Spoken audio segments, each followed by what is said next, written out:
Good morning, this is KELOLAND on the go with all you need to know in news and weather as you start your day.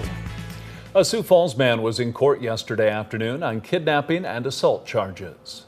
Police say Michael Thiesfeld allegedly tied up his ex-girlfriend around 3 a.m. on April 26th, preventing her from leaving the home. She was able to eventually free herself and run to a neighbor's house. He was arrested earlier this week by Sioux Falls police. It's a difficult situation when you're in it. Sometimes you don't always recognize the problems, the issues that come from that. And so talk to family, talk to friends, talk to somebody else.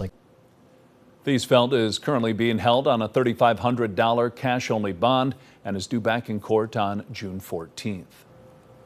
The organization Dakotans for Health has collected 55,000 petition signatures to try and overturn South Dakota's ban on abortions. The group spent 18 months gathering the signatures in support of a constitutional amendment that it says would restore reproductive rights. They need just over 35,000 signatures to qualify for the ballot.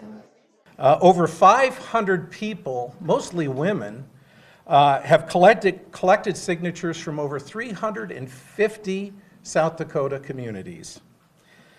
This has truly been a from the ground up grassroots effort, and we are truly humbled by the response.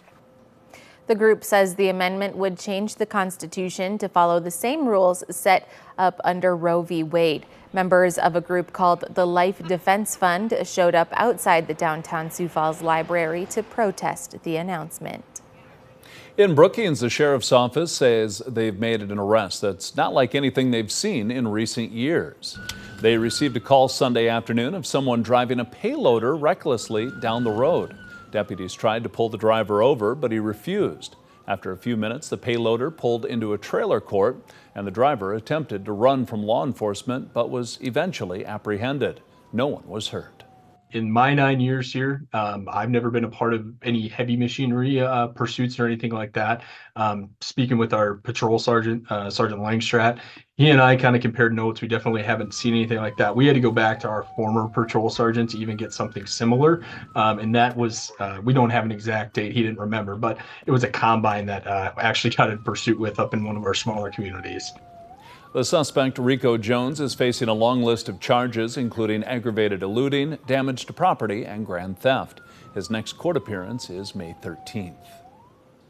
Now let's get a check of our weather with meteorologist Scott Munt. Another wet start to the day, Scott. Oh, we had those showers during the overnight hours, still lingering in parts of Iowa, maybe Minnesota. They are lifting to the northeast. We'll try to bring in some sunshine as we go through the late morning hours and into the afternoon. The best chance for the sun will be the southern half of the area.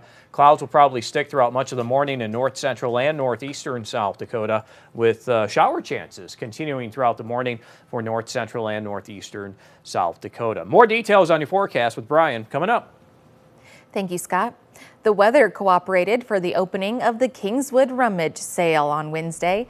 Bargain hunters went out to participate in the annual event, stopping by some of the 400 registered and non-registered sales in the Kingswood area.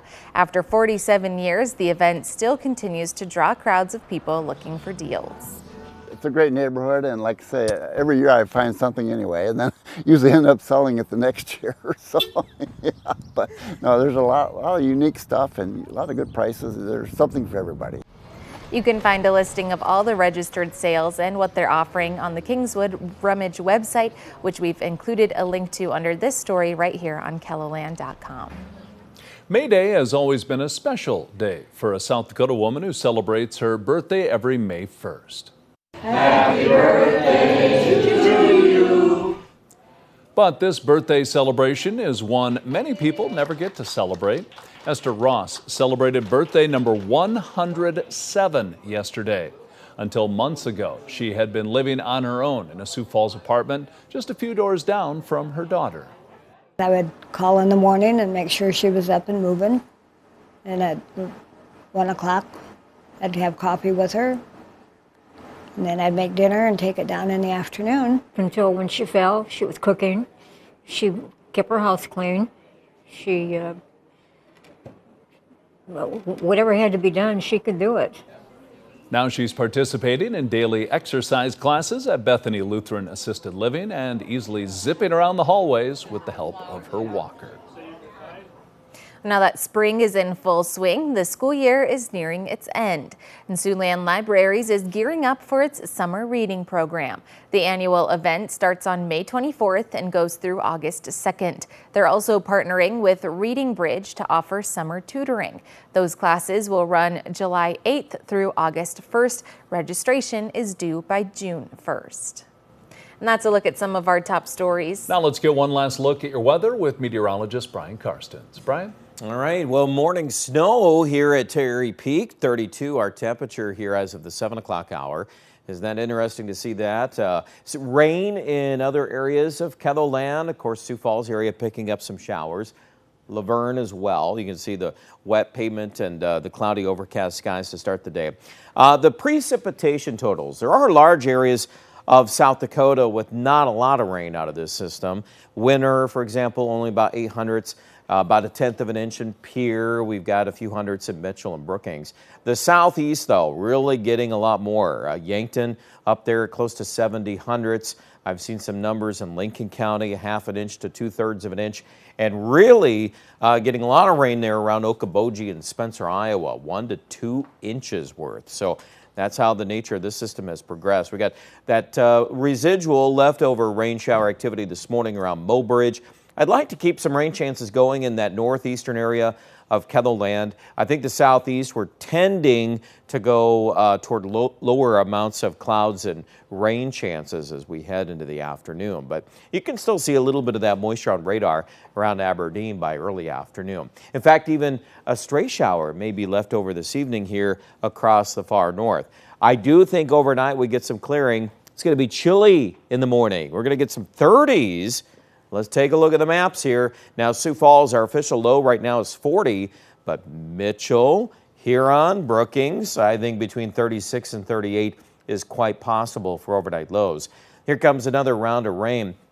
Not necessarily widespread or heavy rain, but there is some of that moisture moving into winter, the south central. And then the thinking is that's going to try to expand in a band to the northeast. So that might catch Huron and Mitchell maybe here in the afternoon. Sioux Falls could get back up into the 60s ahead of that.